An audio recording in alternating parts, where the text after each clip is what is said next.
Mahama's boys, they took advantage of that. Are you getting me? And they had behind that rule, the attendance rule, and then also brought in A4 papers. And then MPs were signing, thinking that is the attendance sheet. That is where the problem is. Okay. So that for you, if they had genuinely gone around soliciting for support for that document, though they have gone they couldn't have gotten that now. They would have all gotten 26. We know the members of parliament who are supporting Mahama. And there are how many of them? 26? There are only 26. I'm telling you, you will not believe it. And let me tell you, those 26 are the people he made ministers, deputy ministers, chief executive of district or the district assembly, chief executive of the government institutions. They are the people paying allegiance to him, and they are only 26. We checked.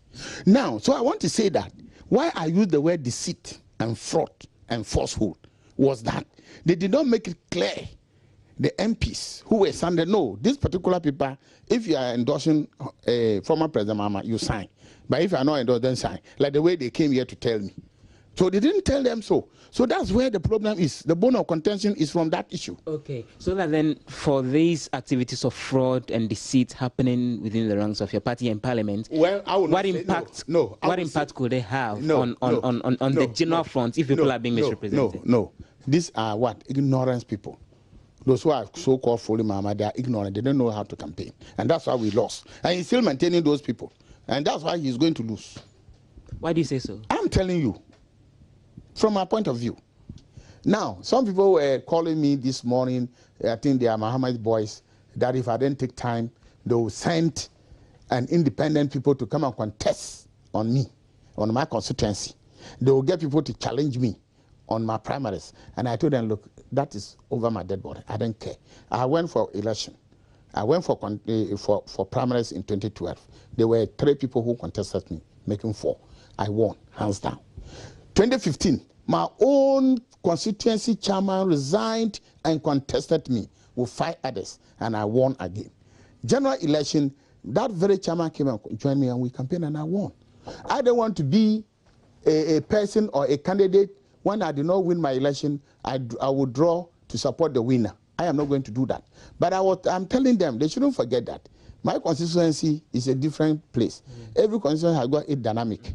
If in events I lose my primaries or general election, probably my performance makes me to lose, but not because of Mahama's boys. But who exactly called you? I don't want to mention names because some of them are my colleagues, MPs. Okay, and just like the MPs who came to tell me that they are not supporting Mahama, but they don't want to come out. I wouldn't mention their name too. Now, if they are able to publish, emphasize on this, if they are able to publish the 94 MPs so-called, endorse the endorsement of former President Mahama, I will publish the 26 MPs that are supporting him. By NDC MP for Talent Zibiti Baba, who is one of those supporting John Mahama, there's no one was coerced to sign the document. At a point, the list was placed on my table in front in the chamber. Maybe by then you didn't take notice of my movement. People who have consistently attended meetings of JM, MPs for JM, were the people we identified as people who are supposed to sign the document. Okay.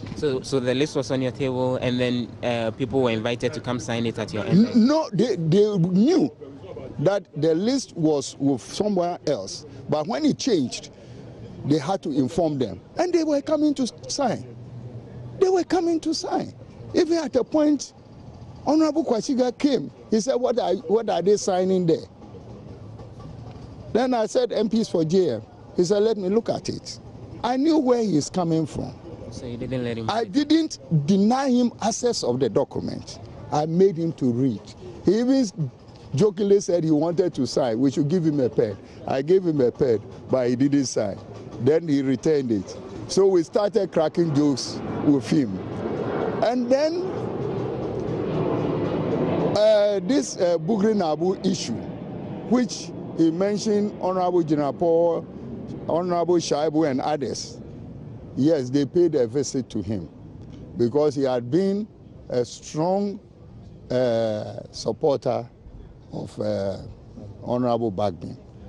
And they wanted him because we said that if you don't invite the members or you don't let them know that this is what is going, some people will come out and say that we are dividing the party. Okay, so it was just more like information. He was given the information, and he said he belongs to the Bagbin camp. 4 people. Who could have coerced him? But I think that it is good for our democracy. He has his choice, and we have our choice. The leadership have done their best. They have stayed out of this matter, and they know that the NDC minority is united. This cannot divide us, because at the end of it, we'll all come back to work together for Victory 2020.